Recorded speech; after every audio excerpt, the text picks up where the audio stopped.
What's up everyone, it's Goose, and today I'm going to be going over a pickup swap. Right here we have the EMG 85X, and I'm going to actually put this in the bridge. Usually this is, I think, more commonly put in the neck, but it was originally intended to be a bridge pickup if I remember correctly. I kind of liked the idea of having a more open bridge pickup versus the 81. Currently I have Fishman Fluence Moderns in this, so what we're going to do is I'm going to play a few clean, crunch, and high gain riffs on both the Voice 1, Voice 2 of the Fishmans and compare it with the 85X in the bridge. For the strings, I know this is a big point of contention. The strings will be the same strings. I left some space while I'm using the Fishmans on the locking tuners so that I can actually just relock the same strings onto the guitar. And I will be also measuring to make sure that the pickups are about as close as you possibly can get to each other with the distance to the strings. For the clean tone, I'm going to use a Deluxe combo patch on my GT1000. For the crunch and the high gain tones, I'm going to be using the Friedman BOD Deluxe, the blue channel for the lower gain and the green channel for the higher gain. And for an overdrive, I'm going to be using a Ibanez NuTube screamer. So that being said, I'm going to do a quick montage of swapping the pickups themselves, and then we're going to go over some of the differences. So let's get to it.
Alright, for the clean, so let's talk about each of the pickups.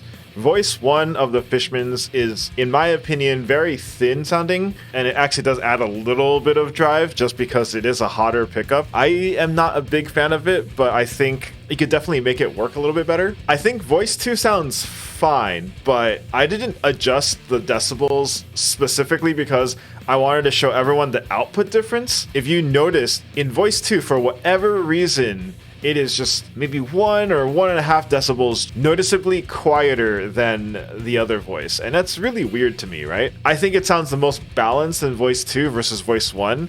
But it's still kind of missing something in the mids, and I can't really put my finger on it. EMGs sound really full. I still think the 85 has a bit of that mid-range bark that the 81s usually have, but less pronounced here than what I've experienced in the past. And I think it sounds good, actually. It sounds basically as full as voice 2, but with the same kind of output as voice 1. So and it doesn't clip as easily too, for whatever reason, than voice 1. So I guess the X part of the EMG 85X is that it has higher headroom. So that's to be expected. And I'm actually really happy about that because I was searching for an active pickup with a clean tone that I liked, and I think I could work with this one. And we'll see in the future if I change my mind. But for now, actually, that's the most preferred one of the three, in my opinion.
For the crunch tones, this is a little interesting to me. I feel that the voice one just doesn't work for my current crunch tone.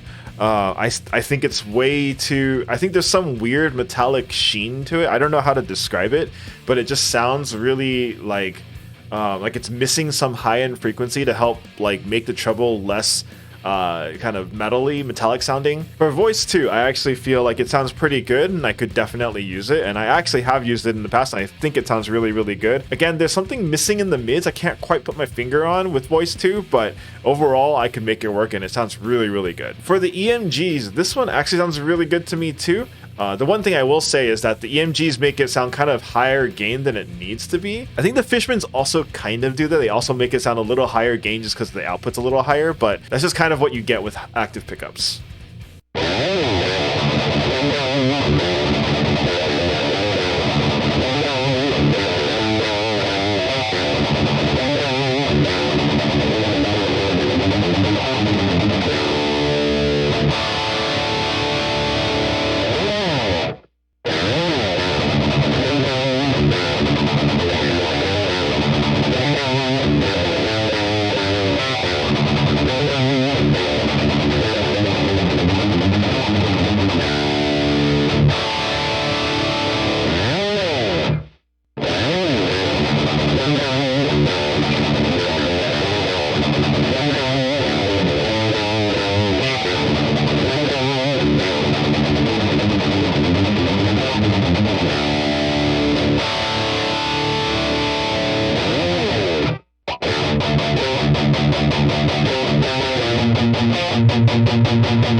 All right, now for the high gain tones, I actually think the voice one sounds way too compressed for me. It's almost like there's a cocked wah effect on it as well. It's kind of weird. Absolutely do have an overdrive running as well. And I wanted to do a fair comparison because I don't think the other two voices between the EMG and the voice 2 of the Fishmans, I don't think they sound that good without an overdrive.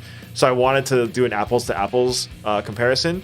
But definitely, I would suggest if you use voice 1 to just not use an overdrive because it really does compress the low end so much. Voice 2 sounds good. I've always liked voice 2 on the Fishmans. It's a little darker than I would prefer, but that's super easy to fix. And yeah, I think voice 2 sounds probably just as good as any of my passive pickups. The EMG sounds like an EMG. I don't really know how to describe it. There's this mid-range to it that is just distinctively EMG. But I think compared to the 81 I remember in the past, there's a lot more low end, and there's actually a bit more openness in the highs. It's not necessarily bright, but it does feel more open in the highs. So I actually very, very much appreciate that. Having the 85X and remembering just what I had with my EMG 81s and my old LTD, yeah, I like this one a lot better. So yeah, I'm pleasantly surprised with this change. I've been kind of unhappy with how the Fishmans sound with cleans, and since I'm always hanging out in voice 2, the fact that the volume drops ever so slightly compared to my passive guitars, it just felt like it wasn't worth making other patches with +2 decibels. Yeah, it just didn't really gel well with my setup. And yeah, that really does make a difference when I'm swapping out guitars often. I just want everything to be the same volume. I don't want to have to make a separate patch just to compensate for the volume. I think the EMGs are going to stay. I think they definitely get me to where I want the active pickup to be. I didn't want it too bright, which I felt like all the demos I heard of the blackouts were slightly too bright. And I didn't want them nearly as compressed as the Fishmans in voice 1. And then it doesn't have the volume issue of voice 2, so it seems like the perfect match for now. And we'll see how I feel maybe a few months down the line. But for right now, I'm kind of happy to be back on an EMG guitar because I've kind of missed this sound. I'm actually really happy about this. I know this is a little weird because people have been swapping from EMG to Fishman recently, and I've seen a lot of even guitar companies like ESP on their LTD models have gone from having EMGs to Fishmans in them. But I really think the EMGs sound better. And I haven't tried any of the signature Fishmans like the Bossy or the Matt Hafey, but the EMGs really do sound really good. And I honestly, I still think the Fishmans are really good pickups. I just don't feel like it was the upgrade from the EMG that I think a lot of the hype was trying to convey. And it's all personal preference. I mean, I'm sure you could dial an amp to work with whatever voicing you want between the two pickup types, but at the end of the day, I want everything to match between my guitars that have active and passive, and I think the EMG gets me there closer, which is weird because the Fishmans were supposed to be the in-between of active and passive. I guess EMG did a better job with the X series. But yeah, let me know what you think. Maybe you preferred the Fishmans, and that's completely okay. I would like to know in the comments. Anyway, that's going to do it for me. Thank you so much for watching, everyone. If you like what you saw, please consider hitting the subscribe and like buttons, and I will catch y'all in the next one. Later!